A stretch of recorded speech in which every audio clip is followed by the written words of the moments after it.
the footsteps upstairs. It was a Friday evening when I settled in for a long-awaited night of relaxation. My husband had left for a business trip earlier that day, and I was home alone for the weekend. I had a list of things to do. Catch up on a novel I'd been meaning to finish, binge watch a few episodes of my favorite series, and just enjoy some peace and quiet. The house was calm, the kind of serene environment I cherished after a hectic week. I started by preparing a simple dinner, enjoying the solitude of my kitchen. As the evening grew darker, I turned on the living room lights and got comfortable on the couch with my book.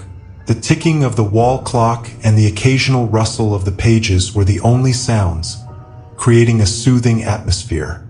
Around 9 p.m., I decided to watch a movie. I picked a classic thriller, hoping it would be the perfect blend of excitement and relaxation.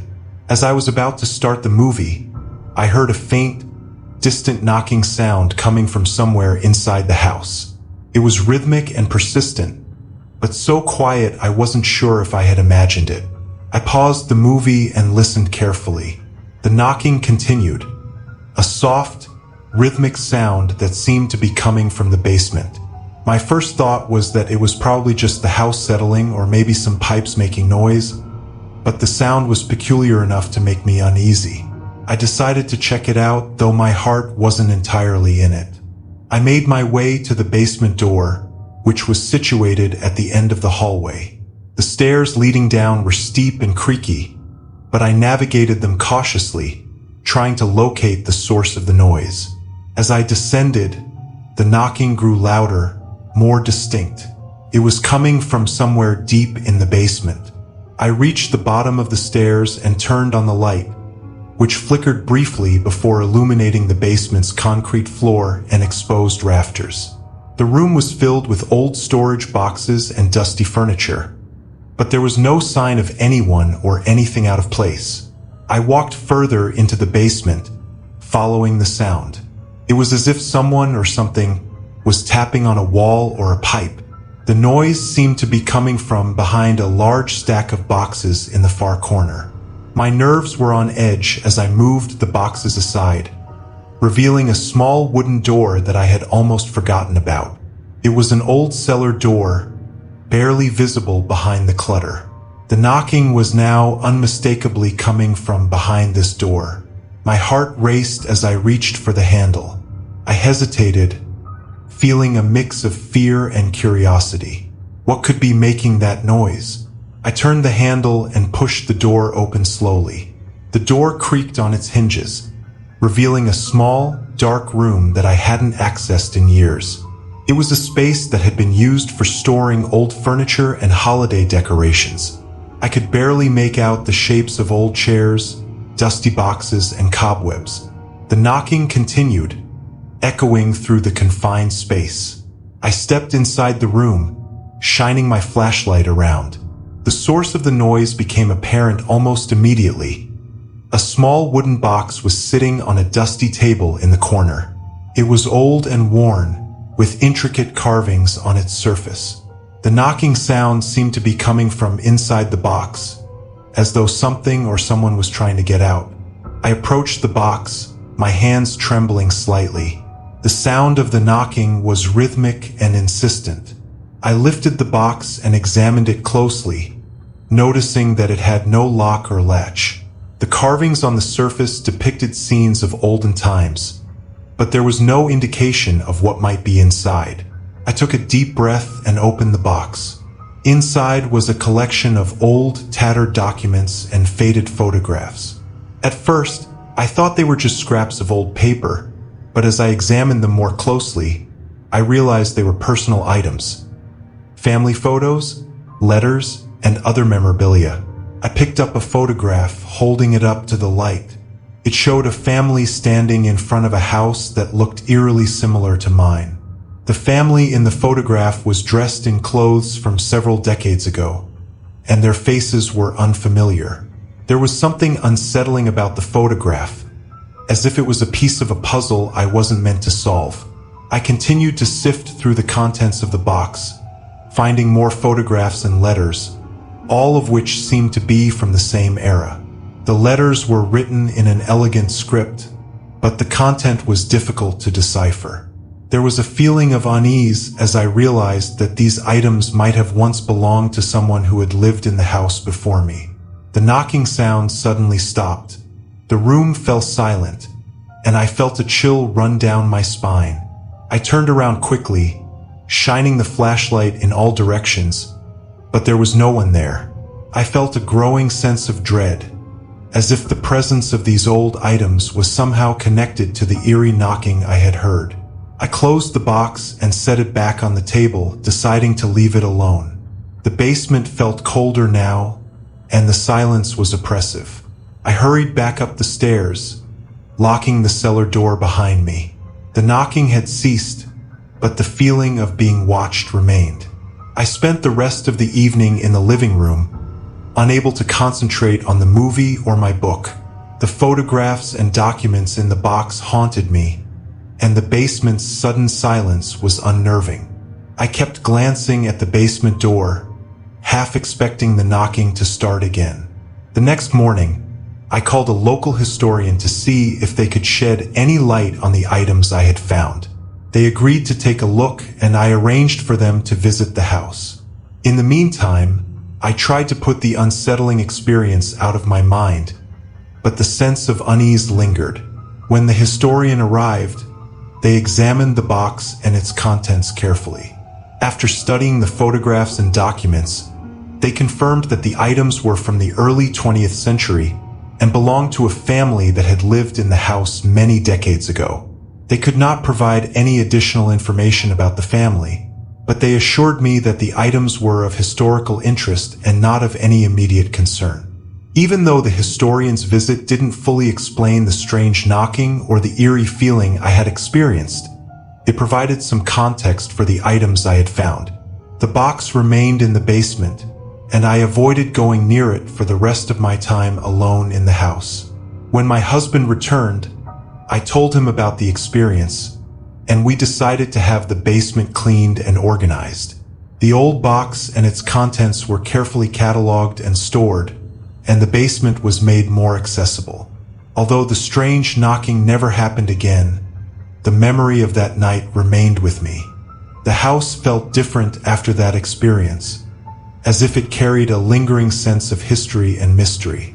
The basement, once a place of routine storage, now held a sense of the unknown, a reminder of the past that had been uncovered but never fully understood. In the end, the knocking remained an unsettling mystery, a reminder that even in the most familiar places, there can be hidden echoes from the past, waiting to be discovered. The open window.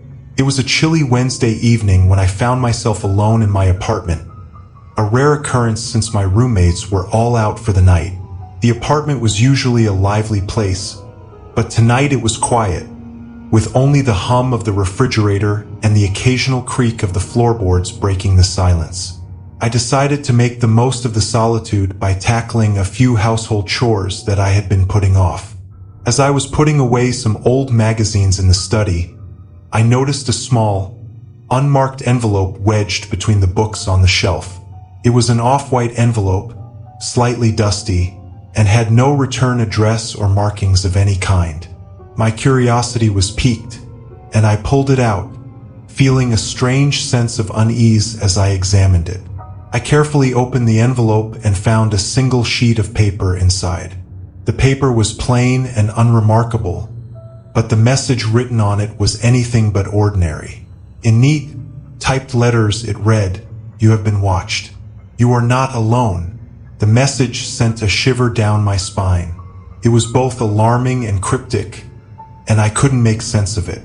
I had no idea who could have sent this or why. My first thought was that it might be a prank or some sort of joke, but the seriousness of the message made it feel more ominous. I tried to brush off the note as a prank, but the sense of unease lingered. I went about my evening trying to focus on the tasks at hand. As I moved through the apartment, however, I couldn't shake the feeling that I was being watched. Every creak of the floorboards and every rustle of the curtains seemed amplified, and the quietness of the apartment felt oppressive. The note had mentioned being watched, and I couldn't help but think about the security cameras I had installed around the apartment. I decided to check the footage, hoping that it might provide some reassurance. I sat down at my computer and accessed the security camera feed. The cameras were positioned in various parts of the apartment, and I reviewed the footage from the past few hours. The footage showed nothing unusual. The cameras captured normal activity. Me moving around the apartment, the occasional passing car outside, and the usual mundane details of daily life. However, as I reviewed the footage, I noticed something odd. In the living room camera feed, there was a brief moment where the image seemed to glitch, as though the camera had briefly lost connection. I rewound the footage and watched that segment again. The glitch lasted only a second, but in that fleeting moment, I saw something that made my blood run cold. For just an instant, a shadowy figure appeared in the corner of the room before the image cleared up. It was too fleeting to make out any details, but the shadow was unmistakable. My heart raced as I replayed the footage, but the shadowy figure did not reappear. I scanned the footage for the rest of the night, hoping to find some clue or explanation, but there was nothing else out of the ordinary. The rest of the footage showed nothing but the empty apartment and the occasional change in lighting. I tried to rationalize what I had seen. Maybe it was a trick of the lighting or a momentary glitch in the camera, but the eerie feeling I had experienced earlier was now amplified. I felt a growing sense of paranoia and fear. The message in the envelope, combined with the shadowy figure on the footage, left me feeling vulnerable and anxious. I decided to check the apartment thoroughly, searching for any signs of tampering or anything that might explain the message and the shadowy figure. I inspected every room, every closet, and every corner. Everything seemed in order, and I found no signs of intrusion or disturbance. As the night wore on, my anxiety grew. The apartment, which had once felt like a safe haven, now felt like a place of potential danger. I kept the lights on and locked all the doors and windows, trying to calm my nerves. The feeling of being watched never left me, and I found myself jumping at every sound. Around midnight, I heard a soft scratching noise coming from the study. I froze, straining to hear the sound again. It was a faint, persistent scratching, as though something or someone was trying to get in. I slowly approached the study, flashlight in hand, and carefully opened the door. The study was empty. The scratching noise had stopped, and there was no sign of anything out of the ordinary. I checked the room thoroughly but found nothing. I couldn't explain the noise, but the sense of dread remained. I decided to stay up for the rest of the night, keeping an eye on the security cameras and listening for any unusual sounds. I found myself on edge, unable to relax or sleep. The message, the shadowy figure, and the strange noises all combined to create a sense of constant tension and fear. By morning, I was exhausted and on edge. I hadn't slept a wink, and the apartment still felt charged with an unsettling energy. I contacted the police to report the strange message and the shadowy figure on the security footage. They took the report seriously but didn't find any evidence of an intrusion or a credible threat. The police officer advised me to be cautious and to keep an eye out for any suspicious activity. They also suggested that I get the security system checked to ensure it was functioning properly. I took their advice seriously and scheduled a maintenance check for the cameras. In the days that followed, I continued to feel uneasy in the apartment. The sense of being watched never fully dissipated, and I was constantly on alert. I reviewed the security footage regularly, but the shadowy figure did not reappear. The scratching noise remained unexplained, and the envelope with the ominous message was kept as a disturbing reminder of that night. Eventually, the fear began to fade, and I tried to resume a normal routine. The message and the shadowy figure remained a chilling memory, a reminder of how vulnerable and unsettled one can feel in their own home. The apartment, once a place of comfort and safety, now held a lingering sense of unease that would not easily be forgotten. The incident served as a stark reminder of how unsettling it can be to confront the unknown, and how even the most familiar spaces can become sources of fear and anxiety. The envelope and its message remained a haunting mystery, and the experience left me with a heightened awareness of my surroundings and an enduring sense of caution.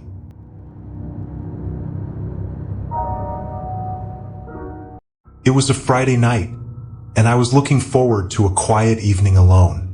My roommate had gone away for the weekend, leaving me with the entire apartment to myself.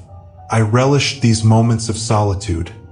They were a rare opportunity to unwind completely. I had spent the day catching up on work and planned to spend the evening watching movies and enjoying some homemade pizza. By the time the sun set, the apartment was cozy with the warm glow of the lamps.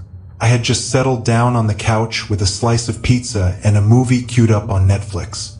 The familiar sound of the TV and the aroma of pizza made me feel comfortable and content. Around 10 p.m., the doorbell rang. It startled me because I wasn't expecting anyone. I glanced at the clock. My friend Jane was supposed to be out of town, and I wasn't expecting any visitors. I went to the door and looked through the peephole, but the hallway outside was empty. I opened the door cautiously, peeking out into the dimly lit corridor, but there was no one there. I shrugged it off, thinking it was probably a prank or maybe someone had the wrong apartment. I closed the door and went back to the couch, shaking my head at the thought of kids playing tricks. As I sat down, I noticed something odd. The TV was showing static. The screen was filled with the familiar gray and black fuzz, and the sound of the static hiss filled the room. I frowned and picked up the remote, pressing buttons to change the channel, but nothing worked. The TV remained stubbornly on static. I checked the cables and connections, but everything seemed fine. The remote batteries were fresh, so I was baffled. I decided to turn off the TV and just focus on my pizza and a book instead. Maybe the TV needed a break, or perhaps it was a minor glitch.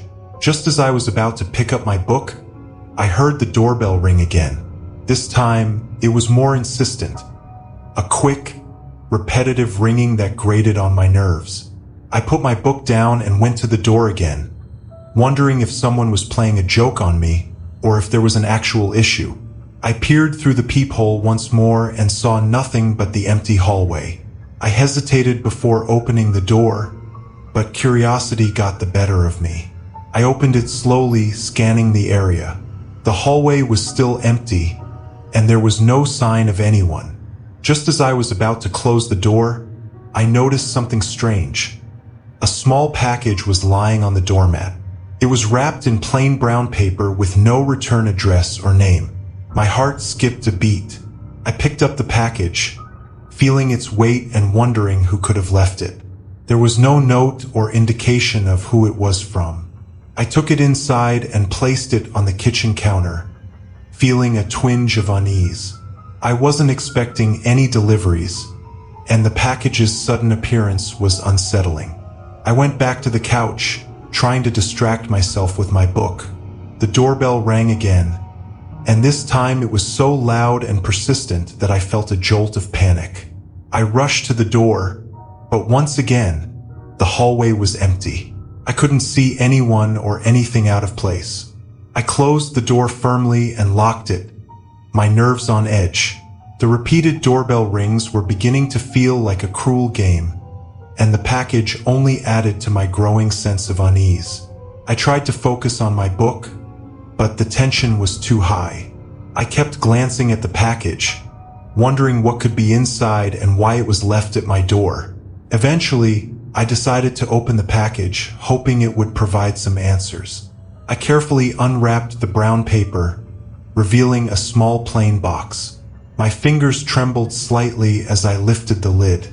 Inside the box was a collection of old, yellowed photographs. They were black and white and looked like they were from the 1960s or 70s. I took out the photographs one by one, examining them closely. They were all pictures of various people and places, but they didn't mean anything to me. The faces were unfamiliar, and the locations were nondescript. But as I looked through them, I began to notice something disturbing. Some of the photographs were of people standing in front of what looked like my apartment building. I felt a shiver run down my spine. The photos were clear, and there was no mistaking that the building in the background was mine. The people in the photos were standing right outside the entrance, some even looking up at the building as if they were waiting for something. I dropped the photos back into the box, my mind racing. Who had taken these pictures? Why were they left at my door? The sense of dread was overwhelming, and I felt a surge of fear. The package, the doorbell ringing, the photographs. It all felt like part of a sinister puzzle I couldn't understand. I decided to call the police, feeling both relieved and embarrassed. I explained the situation to the operator, describing the package and the photographs.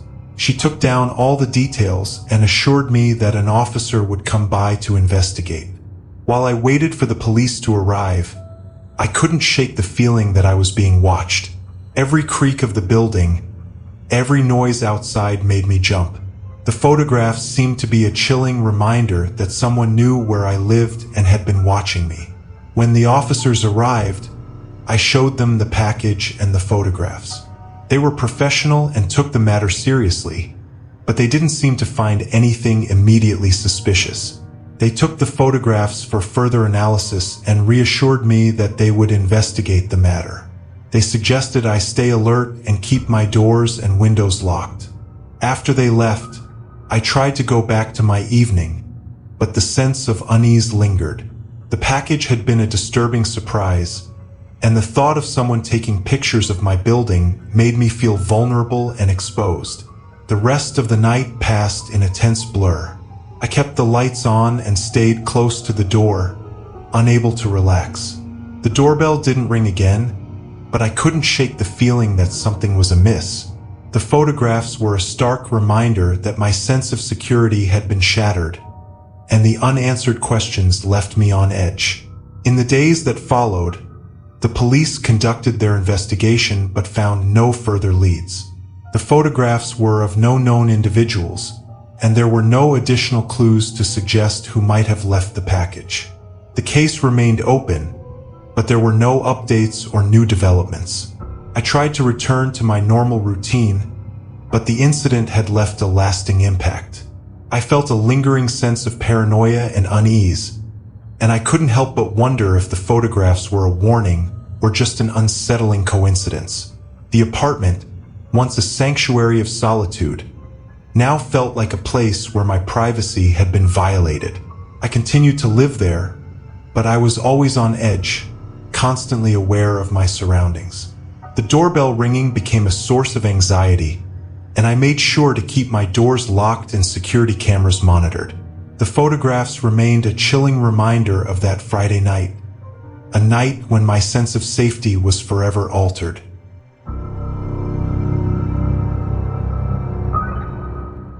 The locked door. It was a chilly, drizzly autumn evening when I found myself alone in my old family home. My parents had gone out of town for the weekend, and I had decided to spend the night in the house where I had grown up. There was something comforting about the familiar creaks and sounds of the house, despite its age. After a quick dinner, I settled into my old bedroom, a place filled with remnants of my childhood. I planned to do a bit of reading and then get an early night's sleep. The wind howled outside, and the rain pattered against the windows, adding to the cozy atmosphere inside. I was halfway through a novel when I heard the sound of something heavy thudding downstairs. It was a deep, rhythmic noise that echoed through the quiet house. I paused, trying to pinpoint the source of the sound. It was unlike any normal house creak or groan I was used to. The noise was persistent, almost as if something was being dragged or dropped repeatedly. I put my book down and went to the top of the stairs, listening intently. The sound continued, coming from the direction of the basement. I frowned, wondering what could be causing such a noise. The basement was mostly used for storage, and I hadn't been down there in months. I decided to investigate, hoping it was just a loose pipe or some other benign cause. I turned on the basement light and slowly descended the stairs. The old wooden steps creaked under my weight, and I could hear the rhythmic thudding growing louder as I approached the bottom. The basement was dimly lit, and the air was cool and musty. I scanned the room, which was cluttered with boxes, old furniture, and various household items. The thudding sound seemed to be coming from behind a large stack of cardboard boxes in the corner. I carefully moved the boxes aside, trying to locate the source of the noise. As I cleared the area, I discovered an old wooden trunk that I hadn't seen before. The trunk was covered in dust and cobwebs, and it had a heavy, rusty lock on the front.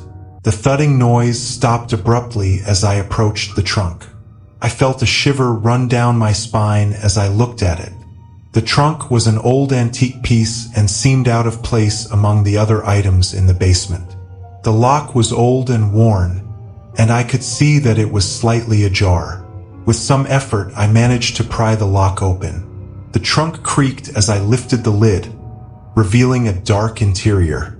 I shone my flashlight inside and saw a pile of old clothes, faded photographs, and various trinkets.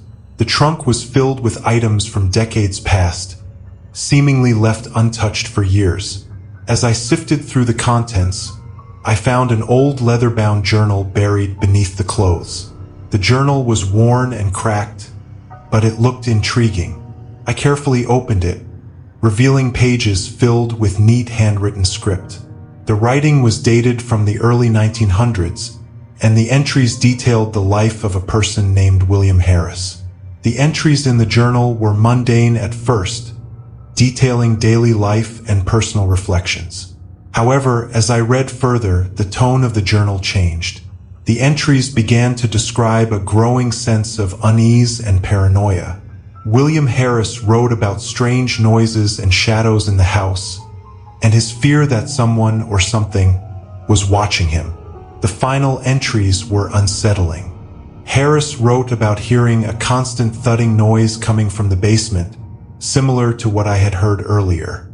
He mentioned that the noise was accompanied by whispers and faint, ghostly figures that appeared in the shadows. The journal ended abruptly with a final note expressing his terror and a plea for someone to find him. My hands were trembling as I closed the journal. The similarities between Harris's experiences and the noises I had heard were chilling. I felt a sense of dread creeping over me. The basement, once a place of storage and forgotten items, now seemed like a dark, oppressive space. I decided to investigate further, hoping to find some rational explanation for the noises in the journal. I searched the basement thoroughly, but there was nothing out of the ordinary, aside from the old trunk and its contents. The thudding noise did not resume, and the basement was silent once more. I returned to the trunk, feeling an eerie connection to the past.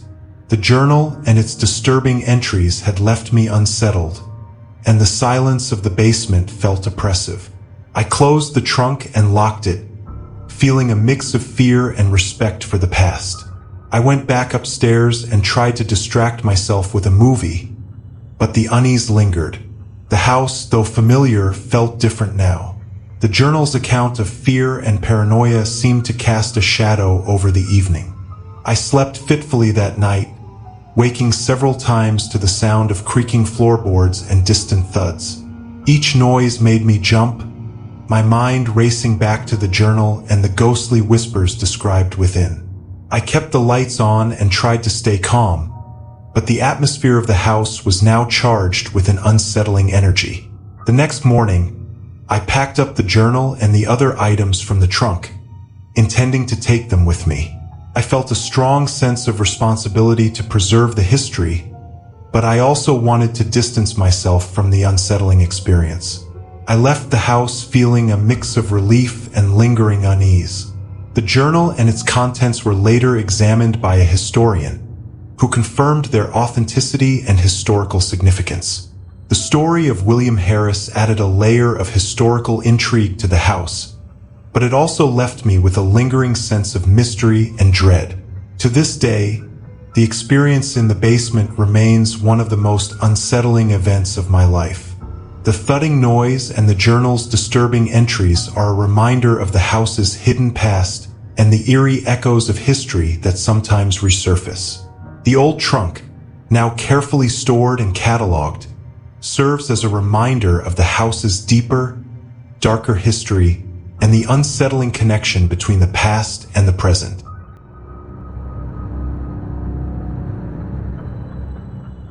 It was just after 11 p.m. when I noticed the faintest, almost imperceptible scent of cigarette smoke. I was sitting in my living room, half watching a movie on TV, my mind elsewhere. I live alone in a relatively quiet neighborhood, so the smell caught my attention immediately. It wasn't strong, just a faint hint that drifted in and out like the ghost of a smell that had lingered in the air too long. I paused the movie and sat up, my senses suddenly on high alert. I'm not a smoker, and my neighbors are too far away for me to smell anything from their houses, especially with all the windows closed. The smell was strange, out of place, and it unsettled me. I stood up and walked around the room, sniffing the air like a dog trying to catch a scent. I even opened a window to see if maybe it was coming from outside, but the cold night air was crisp and clean, no trace of smoke. When I closed the window, the smell seemed stronger, almost as if it had been trapped inside with me. A chill ran down my spine as I considered the possibilities. Maybe a neighbor had been smoking outside earlier, and the smell had somehow drifted in. Maybe it was just my imagination. But as I sat back down on the couch, trying to focus on the movie, the smell persisted. Faint but unmistakable. I tried to ignore it, to brush it off as nothing, but the more I thought about it, the more it gnawed at me. I decided to get up and check the house, just to put my mind at ease. It wasn't like I was expecting to find anything. I just needed to reassure myself that everything was normal. I started in the living room, looking around for any sign of where the smell might be coming from. I checked behind the couch, under the coffee table, even near the heating vents, but there was nothing out of the ordinary. The smell was there, but it didn't seem to be coming from anywhere specific. It was just there. I moved on to the kitchen, flipping on the light as I entered. The bright fluorescent light seemed harsh after the dim glow of the living room, making the shadows in the corners feel more menacing. I checked the stove, the countertops, even the trash, but everything was clean, untouched. The smell of cigarette smoke was stronger here, but still elusive, like it was hiding just out of reach. I started to feel foolish, walking around my own house in the middle of the night, hunting for a smell. But something about it felt wrong, felt off. I couldn't shake the uneasy feeling that there was more to it, that there was something I was missing. I moved on to the hallway, my footsteps echoing in the silence of the house. The smell seemed to follow me, lingering just on the edge of my senses. I checked the bathroom, the small closet near the front door, even the laundry room, but there was nothing. No sign of anything that could explain the smell. Finally, I headed upstairs, my heart starting to pound in my chest. The smell grew stronger as I ascended the stairs, almost as if it was leading me somewhere. I hesitated at the top of the stairs, my hand resting on the banister, listening for any sound, any sign that I wasn't alone. But the house was silent, the kind of silence that presses down on you, heavy and oppressive. I forced myself to move, to push open the door to my bedroom. The room was dark, the only light coming from the street lamp outside, casting long shadows across the floor. The smell hit me the moment I stepped inside. Strong, acrid, unmistakable. It was as if someone had been standing in the room, smoking just moments before. My heart raced as I looked around, my eyes darting to every corner, every shadow. The bed was neatly made, the curtains drawn, everything just as I had left it. But the smell was overpowering now, filling the room, making it hard to think, hard to breathe. I moved to the window, pulling back the curtain and peering out into the night. The street below was empty, the only movement the rustling of leaves in the breeze. I checked the window latch locked, just as I had left it. There was no way the smell could have come from outside. I turned back to the room, my mind racing.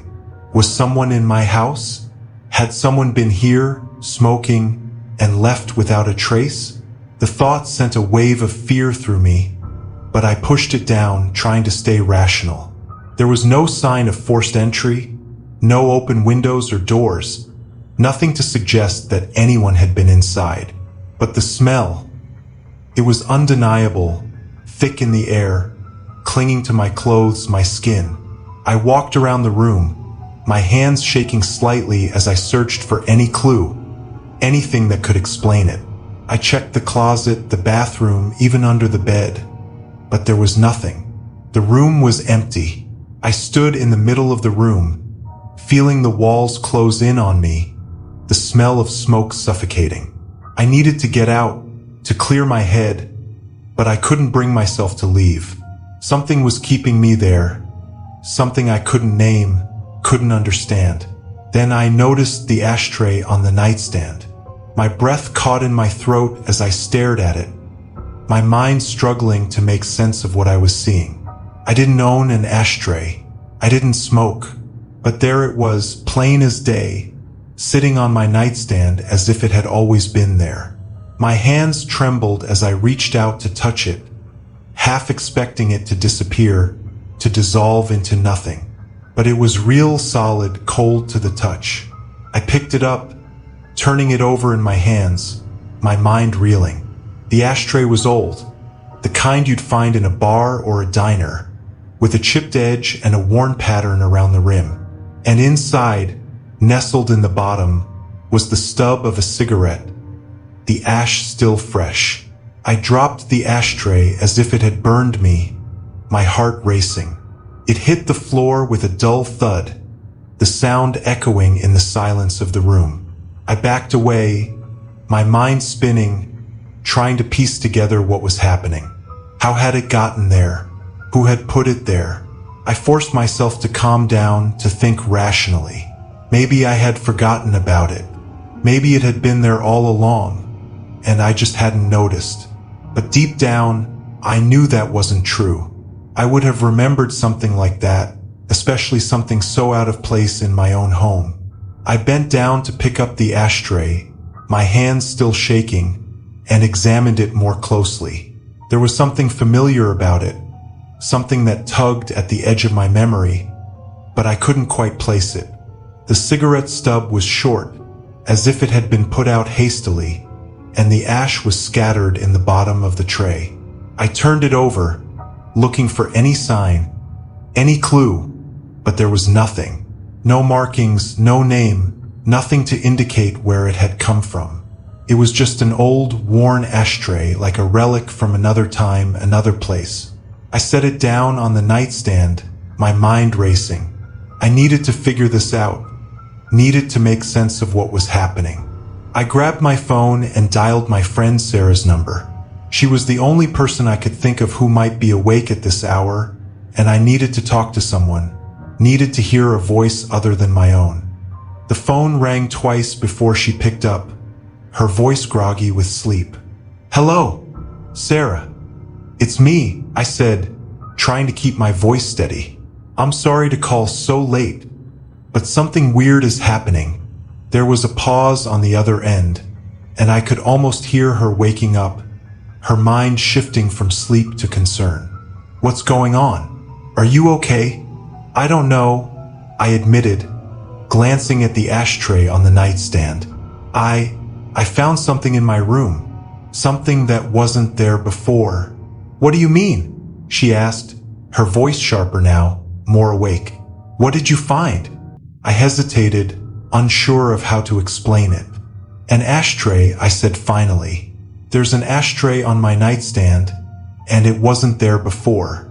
I don't own an ashtray, Sarah. There was a long silence on the other end, and I could almost hear her processing what I had said. Are you sure? She asked finally. Maybe you just forgot about it, or maybe someone left it there. No, I said, shaking my head even though she couldn't see me. I'm sure. I would have noticed it. And it's not just that there's a cigarette stub in it. It's fresh. Like someone was just here. Another long silence.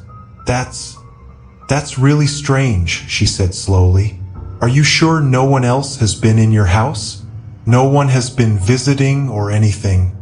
I'm positive, I replied, my voice tight. I've been home alone all evening. I didn't even go out today. And the smell, Sarah. The smell of cigarette smoke is all over my room. It's like someone was here, just standing in my room, smoking. That's really creepy, she said, her voice tinged with unease. Do you think someone broke in? I don't know, I said, my voice trembling. But I checked everything, and nothing's out of place. No doors or windows are open. It doesn't make any sense. Maybe you should call the police, she suggested, just to be safe. I hesitated. The thought of calling the police over something like this felt ridiculous, like I was overreacting. But at the same time, the fear gnawing at my gut was real. Maybe, I said finally, I don't know what they could do. Better safe than sorry, she said gently. Do you want me to come over? I glanced around the room, the weight of the silence pressing down on me. No, it's okay, I said finally. I'll be fine. I think I just need to figure this out. Okay, she said, though she didn't sound convinced. But call me if anything else happens. Okay? And seriously, think about calling the police. I will, I promised. Thanks, Sarah. Sorry for waking you up. Don't worry about it, she said, her voice soft. Just take care of yourself. Okay? I hung up the phone and stared at the ashtray on the nightstand, the smell of smoke still thick in the air. Sarah's words echoed in my mind, but I couldn't shake the feeling that this was something the police couldn't help with. This was something different. I sat down on the edge of the bed, my mind racing. I needed to figure out where the ashtray had come from, how it had ended up in my room. I replayed the evening in my mind, trying to remember if I had seen anything, heard anything that could explain it. But there was nothing. Just the smell of smoke, the ashtray that shouldn't be there, and the gnawing fear that something was terribly wrong. I grabbed the ashtray again, turning it over in my hands, examining every inch of it. There was a pattern around the rim, worn and faded, but something about it seemed familiar. I strained to remember where I had seen it before, but the memory was just out of reach, like a word on the tip of my tongue. And then it hit me. I knew where the ashtray had come from. It was from my grandfather's house, the one he had lived in before he passed away. I remembered it clearly now, sitting on the coffee table in his living room, always full of cigarette butts because he had smoked like a chimney. But that ashtray had been left behind when the house was sold, along with most of his old things. There was no way it could be here in my room. I stared at the ashtray in my hands, my heart pounding. How had it gotten here? Why was it here? The questions swirled in my mind, but there were no answers. Only fear, cold and gripping. The smell of smoke seemed to grow stronger, suffocating, and I suddenly felt the overwhelming urge to get out of the room, to get out of the house. I dropped the ashtray back on the nightstand and bolted from the room, my heart racing as I ran down the stairs. I didn't stop until I was outside, standing on the front porch, the cool night air washing over me like a balm. The smell of smoke was gone, replaced by the fresh scent of leaves and earth. But the fear lingered, gnawing at the edges of my mind. I didn't go back inside that night. I couldn't bring myself to. Instead, I sat on the porch, huddled in a blanket, watching the sky lighten as dawn approached. The ashtray, the smell of smoke, the sense of being watched. It all felt like a bad dream, but the fear was real, raw, and undeniable. When the sun finally rose, I forced myself to go back inside, to face whatever was waiting for me. But when I entered my bedroom, the ashtray was gone. The smell of smoke had vanished. There was no trace that anything had been there at all. But I knew what I had seen. I knew what I had smelled. And I knew that I would never be able to forget it.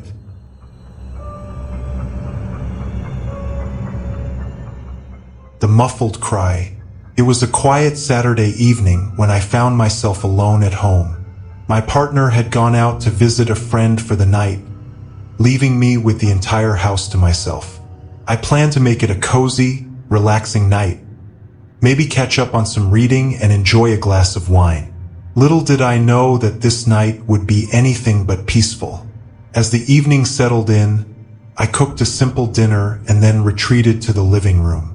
I turned on some soft music, poured myself a glass of red wine, and curled up on the couch with a book I had been wanting to read.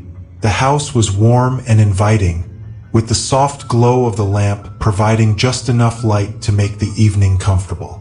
A few hours into my evening of relaxation, I heard a loud crash coming from the attic. The sound was so sudden and jarring that it made me jump. I set my book aside and listened carefully, but the noise didn't repeat. It was a heavy, muffled thud, as though something had fallen or been thrown. I hesitated for a moment, unsure of what to do. The attic was a place I rarely visited, mostly because it was filled with old furniture, forgotten boxes, and a lot of dust. I told myself it was probably just an old box shifting or a loose item falling, but the sound had been so intense that I couldn't ignore it. After a few minutes of trying to convince myself it was nothing, I decided to check it out. I grabbed a flashlight from the utility drawer, feeling a bit uneasy but trying to stay calm. I headed for the attic stairs, which were tucked away in a narrow hallway at the back of the house. The staircase to the attic was steep and creaky, and the air grew colder as I climbed. The attic door was at the top of the stairs, and I had to pull down the foldable ladder to access it. My heart raced as I lifted the ladder and climbed up into the attic. The attic was dimly lit by a single bare bulb hanging from the ceiling. Dust motes danced in the weak light, and the room was filled with the smell of old wood and musty air. The space was cluttered with cardboard boxes, old furniture, and various items that had been stored away over the years. The crash I'd heard seemed to come from somewhere in this mess. I started by searching through the nearest boxes, shining my flashlight around as I moved items aside. I noticed that the attic seemed unusually cold, despite the relatively warm temperature in the rest of the house. The temperature drop made my breath visible, and I shivered despite myself. I continued my search, moving more boxes and peering into corners. The attic was filled with the remnants of past lives, old family photographs, outdated electronics, and dusty keepsakes. Each item seemed to hold a piece of history, but none of them explained the loud crash. As I reached the far end of the attic, I came across a large, old trunk that I didn't remember seeing before. It was a heavy, metal-bound chest with a rusty lock. The trunk was partially covered by a dusty sheet, which had likely been forgotten over the years. The area around the trunk was cluttered with other items, but the trunk itself seemed out of place. I approached the trunk with a mix of curiosity and apprehension. The crash had come from this direction, and I wondered if something had shifted inside the trunk. I tried to open it, but the rusty lock was stubborn. After some effort, I managed to pry it open with a crowbar I found nearby. The trunk creaked as I lifted the lid. Inside, I found a jumble of old clothes, books, and photographs. As I sifted through the contents, I noticed a stack of old letters tied with a faded ribbon. The letters were neatly written in an elegant script, and they seemed to be a collection of personal correspondence from the early 1900s. I carefully untied the ribbon and began reading the letters. They were written by someone named Margaret, and they detailed a series of events and emotions related to her life in the early 20th century. The letters were addressed to a person named Henry, and they spoke of their courtship, their plans for the future, and their dreams. As I read through the letters, I came across a particularly disturbing entry. Margaret wrote about receiving strange anonymous phone calls and finding odd notes left at her door. She described a growing sense of paranoia and fear, similar to what I had felt when I heard the crash. The letters mentioned a series of incidents where items had been moved or misplaced, and Margaret expressed her deep concern about someone invading her space. The last letter in the stack was particularly unsettling.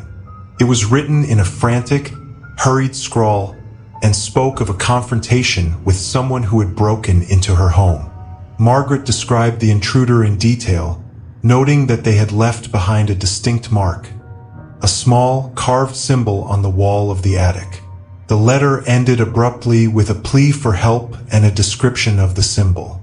I glanced around the attic, feeling a growing sense of dread. The symbol described in the letter matched a small carving I had noticed on the wooden beams of the attic earlier. It was a crude, faded mark, barely visible amidst the dust and cobwebs. The discovery of the letters and the symbol made me feel increasingly uneasy. The connection between Margaret's experiences and the noise I had heard was too strong to ignore. I felt as though I had stumbled upon something deeply personal and unsettling, and the attic now felt like a place of dark memories and hidden fears. I decided to close the trunk and leave the attic. The sense of history and mystery was overwhelming, and I didn't want to stay alone in the attic any longer. I carefully locked the trunk and made my way back down the stairs, feeling the weight of the discovery pressing on me. Back in the living room, I tried to calm my nerves. The crash, the letters, and the symbol all seemed to be part of a disturbing puzzle. I felt a deep sense of respect for the past, but I was also deeply unsettled by the experience. The attic had become a place of haunting memories and unanswered questions. The next day, I contacted a local historian and shared my findings. They were intrigued by the letters and agreed to take a look at the trunk and its contents. The historian confirmed that the letters were indeed genuine and belonged to a historical figure from the early 20th century. The carved symbol was identified as a mark used in various local legends and stories. The historian's visit provided some context for the letters and the symbol, but it didn't fully explain the eerie connection between Margaret's experiences and the noises I had heard. The attic remained a place of mystery, and the letters served as a chilling reminder of the house's hidden past. As I continued to live in the house, the attic took on new significance. The discovery of the trunk and the letters had added a layer of historical intrigue and unease to my home. The attic, once a forgotten space, was now a reminder of the past's lingering presence and the unsettling echoes of history. The crash I had heard that night remained unexplained, but the experience left a lasting impact. The old trunk and the letters were carefully preserved, and the attic became a place where the past and present seemed to collide in eerie, mysterious ways.